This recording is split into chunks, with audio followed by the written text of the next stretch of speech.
Boom, you are live with a crew. Thanks guys for being back with me.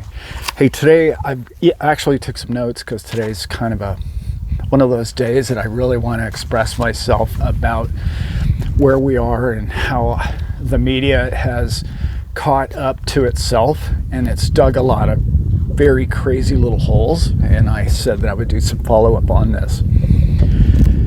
You and I know the importance of crypto for many different reasons.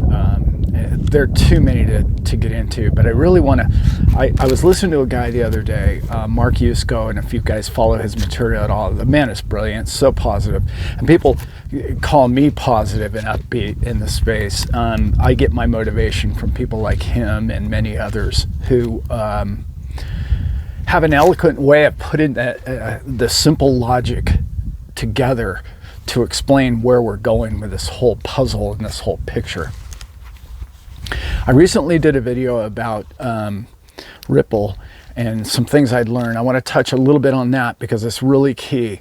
What's going on with that whole system right now is part of what I was talking about with a couple of videos back, which goes like this. The media is trying to control the narrative, and I mean all narratives. They've always been really good at it. For some reason, I'm talking to people older than I am, okay, in their 70s, who are like, I've never seen them screw up like this. It's like a level of sabotage between each other.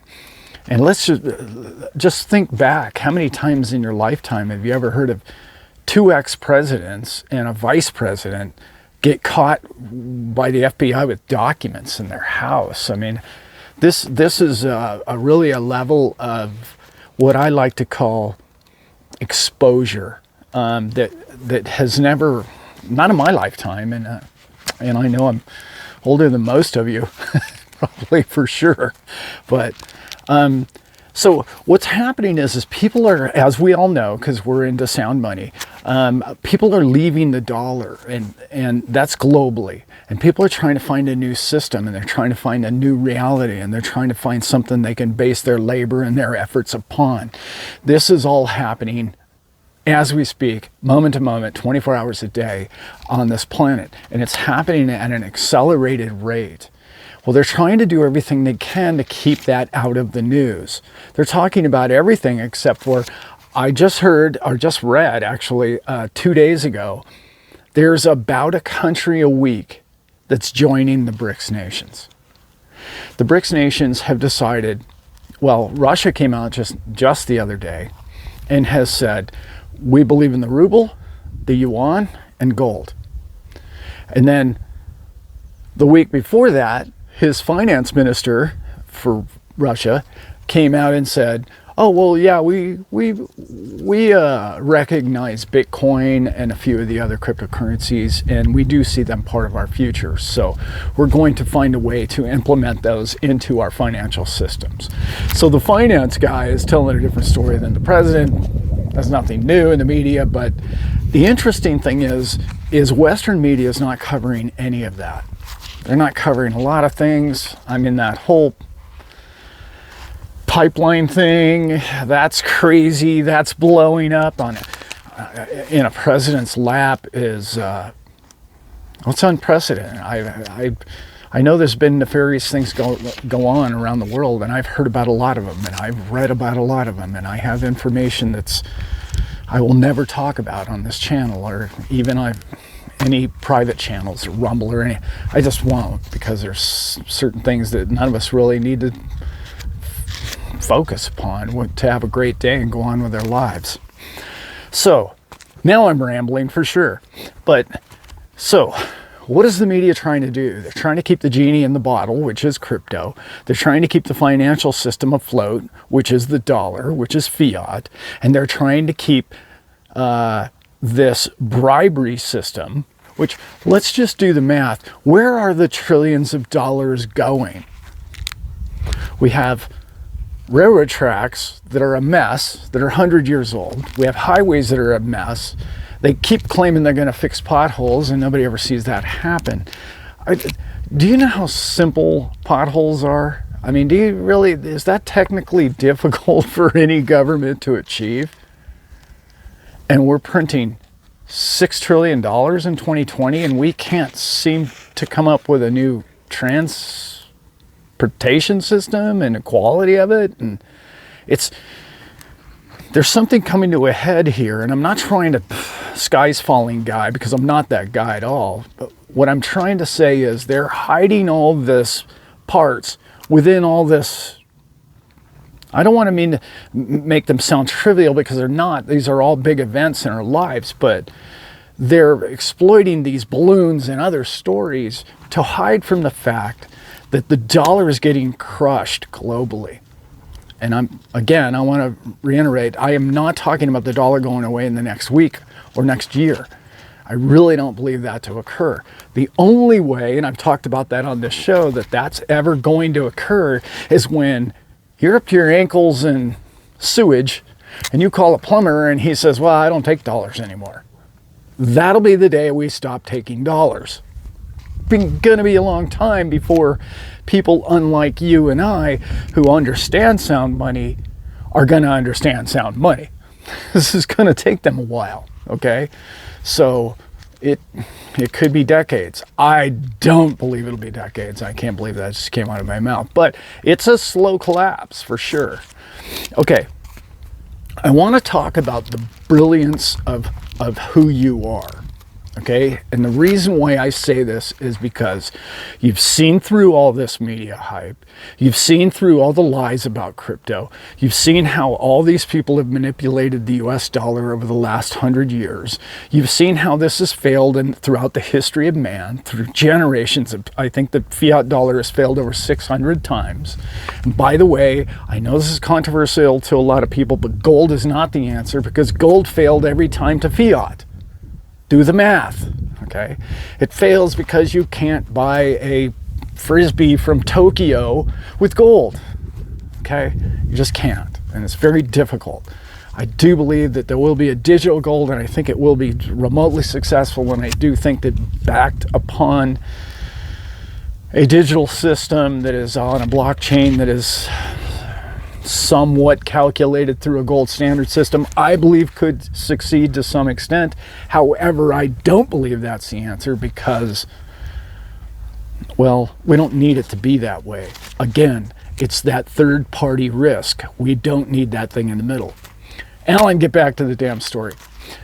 So when they change money, or when money evolves into its uselessness, okay, being fiat in this case, it has never had an opponent such as Bitcoin or crypto or XRP or Cardano or any of these things that have created this value virtually from nothing, but from the soundness of a blockchain, which is solid as solid man knows how to create technically.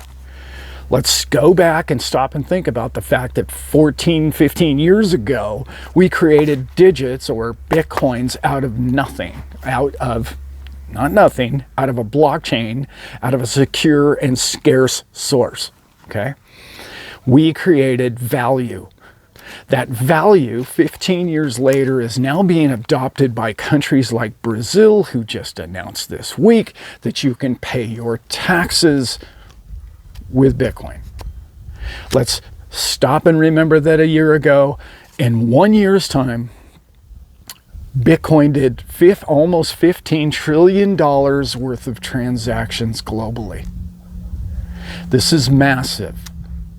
That's what used to be, people my age used to think, well, that's just funny money. That's just stupid little digits. And that's crazy. All of a sudden, Bitcoin looks real, cryptos in general, the top 20, you know the ones I love, and that's starting to look more real than the fiat. This is happening now. I'm having people who have come to me who would have never even asked me about crypto, who are older than I am, say, hey, you know, what's going on with that Bitcoin thing? What is that really all about?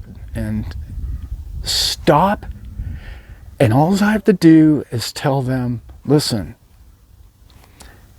it makes sense if you want to learn about it. If you want to learn about it, it will make sense to you.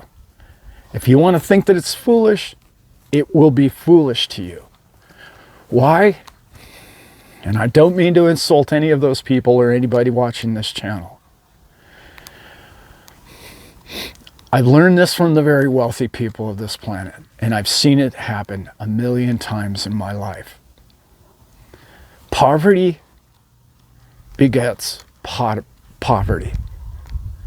And it's so hard for people who don't have a lot of money to understand that concept. But you have been taught and told for generations of your not worthiness, of your not value, of you're not smart enough, or you're not an actor, or you're not a politician, or you're not somebody important. Okay, you are poverty. You have this little job, and you do your little job, and you be happy with your little, what you have, this little slice of your life. I'm here to tell you it doesn't have to be that way. And particularly the people who are involved with this revolutionary technology called blockchain, and in particular the crypto side of it, because it's changing the value of currency globally. And you are near genius. Why? Because people who are good at something, okay, people who are good at a craft or a skill, or a plumber, like I mentioned earlier, an electrician, okay, they can achieve a constant, steady income for life. But it's the people who have vision and the people who understand concept and how they can put together what makes sense. And they have seen how in their lifetime, I'm not a young man, I've seen this equation before. This equation comes about by necessity, by need, and by the advancement of the prosperity of man. And when that all lines up, you get a cell phone. When that all lines up, you get software. When that all lines up, you have technology advancement in currency. This is where you're brilliant. You're not good at something, you're brilliant because you can see something the other people aren't seeing. You're seeing it before it becomes a reality. You're an investor in Apple when they're in the garage phase. Okay? That's where you are right now. And how do I know it's going to succeed? Like I mentioned, 15 years ago, was Brazil going to allow you to pay your taxes with Bitcoin? No. They would have laughed you out of the room. So what are the 4 stages once again? First, they ignore you. Then they laugh at you. Then they fight you. Okay? And then you win. If you don't think that I don't know how many millions of people live in Brazil, but it's a lot. They're a massive BRICS nation, okay? They are allowing their people to pay value with something that didn't exist 15 years ago, which was only simply a digital concept in which people like you and I, with the advancement and the thought of where mankind is going, was smart enough, brilliant enough to see where this is going. Okay? I'm not talking about a trained skill. 10,000 hours of playing guitar. He's brilliant at what he does. I'm talking about a brilliance of seeing tomorrow and understanding the concept of it and knowing its future. Not guessing, not speculating. This speculating is a terrible word. You've done the math in your head and you've seen the logic behind the calculation and the code. You're brilliant. And I know that you already know that. I did an interview with a lady a couple of months ago, and Stacy is her name, and it's a show called Do the Thing. She interviewed me, I want to say it was like November. It's a great little interview. I've put it on my website. Please go to my website and you can check that out. And that's called The Staple Crew. Scroll down, there's an interview. It's a get to know us. It's a fun sort of If you like my content, you might find it interesting. Others would probably find it very boring. But it was kind of a story of me from like high school getting to become a yacht captain. But in particular, my passion really comes out in that interview in the last 10 minutes of how I really feel about crypto and the people in it, which is you and I. And the people and the advancement of technology and the people's belief and the understanding of where it's going is why it will succeed and why it will thrive. And the people who are opposed to it are losing. They're getting desperate, and you can see the fear in their eyes. Okay, guys, I hope you got something from that. Again, check that video out if you like my content and if you are really into learning more about who I was back when. And it's a fun little interview. I think it's 30-40 minutes long, and it might be worth you understand a little bit more about who Brent and I are. Okay, guys, I've got a cat climbing up my leg, so I need to sign out. Have a great day, guys. I know you will. Bye now.